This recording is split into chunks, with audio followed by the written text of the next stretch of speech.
ప్రభువును ప్రియ రక్షకుడైన దేవుని పేరట మీ అందరికీ శుభాభివందనములు తెలియజేసుకుంటున్నాను. జీసస్ ను క్రియేషన్ మినిస్ట్రీస్ ద్వారా ఈ రీతిగా ప్రతిరోజు అనుదిన ఆహారమును మీతో పంచుకోవడానికి దేవుడిస్తున్న కృపను బట్టి దేవునికి ఎనలేని కృతజ్ఞతలు. ప్రియులారా, అందరూ ఎలా ఉన్నారు? బాగున్నారా?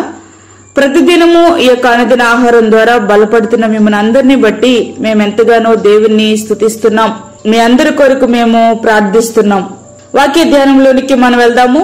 సంఖ్యాకాండము 12వ అధ్యాయము 4వ వచనం నుండి 9 వచనములు. యెహోవా మీరు ముగ్గురు ప్రత్యక్షపు గుడారమునకు రండని హఠాత్తుగా మోషే, అహరోను, మిరియాములకు ఆజ్ఞ ఇచ్చెను.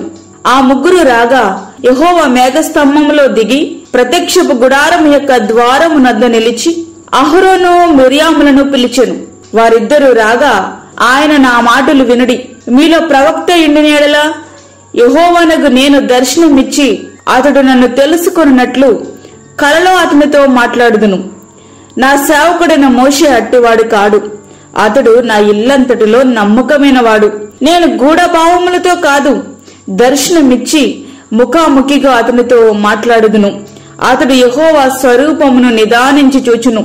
కాబట్టి నా సేవకుడైన మోషేకు విరోధముగా మాట్లాడుటకు మీరేలా భయపడలేదనెను. యెహోవా కోపము వారి మీద రగులు కొనగా ఆయన వెళ్లిపోయెను.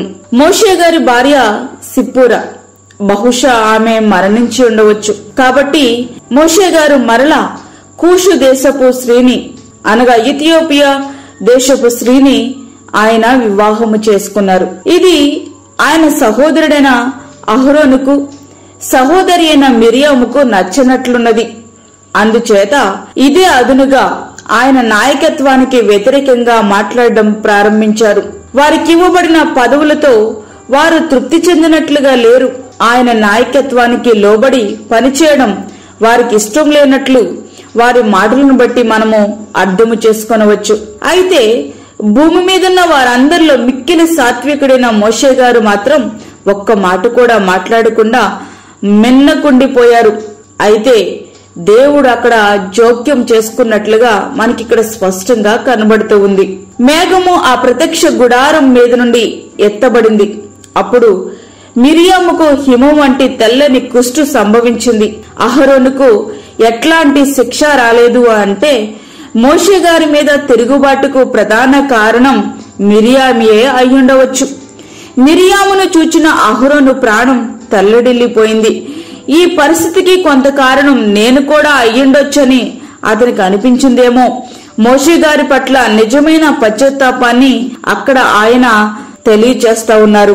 మోషే గారిని అహరోను గారు ప్రభువా అని సంబోధిస్తూ సగ మాంసము క్షీణించిన శిశు శవం వలె ఆమెను ఉండనీయకమని మోషే గారిని బతుమాలుతున్నారు. అంటే నేరుగా ఇప్పుడు ఆయన దేవుని ప్రార్థించే సాహసం చేయలేకపోయారన్నమాట. నా మీద తిరుగుబాటు చేసినందుకు ఇట్లానే జరగాలి అనే మనసు మోషే గారిలో ఏ కోశానా లేదు.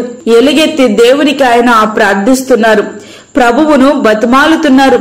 తన సహోదరుని బాగు చేయమని ఆయన బ్రతిమాలుతున్నారు.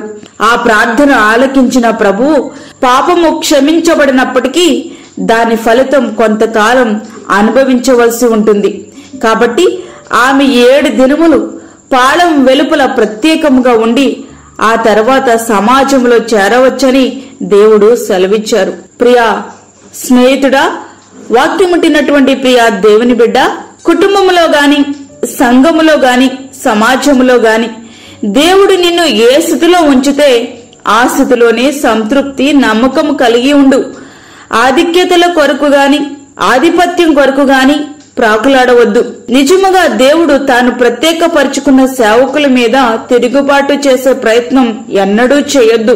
వయసులోను, జ్ఞానములోను నీకంటే వారు తక్కువ వారే కావచ్చు, కానీ దేవుడు అతనిని ప్రత్యేకపరుచుకున్నాడని, దేవుడు వారిని ఏర్పరచుకున్నాడని నీవు మాత్రం మర్చిపోవద్దు. అతని వెనుక బలము, బలగము లేకపోవచ్చు, కానీ బలవంతుడైన దేవుడున్నాడు. ఆయన కలుగు చేసుకోవడం అత్యంత ప్రమాదకరం. అదే సమయంలో తన మీద తిరుగుబాటు చేసినప్పటికీ క్షమించి ఆమె కొరకు ప్రార్థించినట్టు మనసు మనము కలిగి ఉండాలి. ప్రభు మనకు నేర్పించినది ఇదే కదా. నేను మీతో చెప్పున్నదేమనగా, మీరు పరలోకమందున మీ తండ్రికి మీరు కుమారులై ఉండినట్లు మీ శత్రులను ప్రేమించుడి, మిమ్మల్ని హింసించు వారి కొరకు ప్రార్థన చేయడి. మత్తయి సువార్త 5వ అధ్యాయము 44వ వచనం. అట్టి రీతిగా మన జీవితాలు సిద్ధపరచుకుంటూ దేవునికి ఇష్టమైన వారుగా తగ్గించుకుని దేవుని రాజ్యము కొరకు మనం సిద్ధపడదాం. అట్టి కృపా ధన్యత ప్రభు మనకి అనుగ్రహించునుగాక. ఆమేన్. వాక్యమైన ప్రియ దేవుని బిడ్డలారా, ప్రార్థనలో ఏకీభవించండి. పరిశుద్ధమైన తండ్రి, ప్రేమగల యేసు ప్రభువా, శ్రేష్టమైనటువంటి మరి ఒక దినాన్ని మా జీవితంలో మీరు అనుగ్రహించారు. నీకు వందనాలు. ఈ దినమంతటి కొరకు మీరు మమ్మల్ని సిద్ధపరచండి ప్రభువా. ప్రతి విధమైన శోధన, కీడు, ప్రమాదము, తెగుల నుండి మీరు మమ్మల్ని తప్పించండి. ఈ దిన అవసరతలు తీర్చండి, దిన అక్కరలు తీర్చండి. బయటికి వెళ్తున్నప్పుడు వస్తున్నప్పుడు నీ కాపుదల, నీ సన్నిధి, నీ భద్రత మాకు మా కుటుంబాలకు మీరు అనుగ్రహించండి తండ్రి.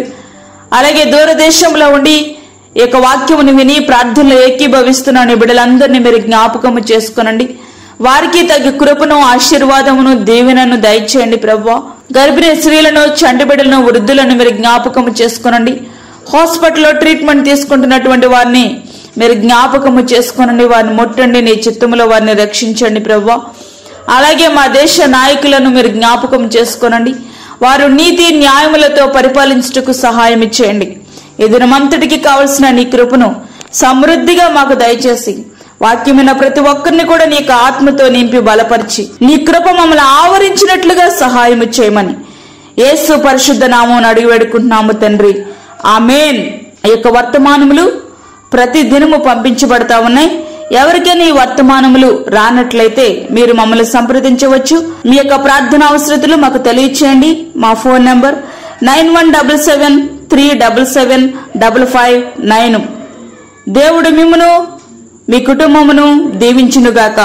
ఆమేన్. దేవుని సేవలో మీ సహోదరి అన్నామణి సాల్మన్.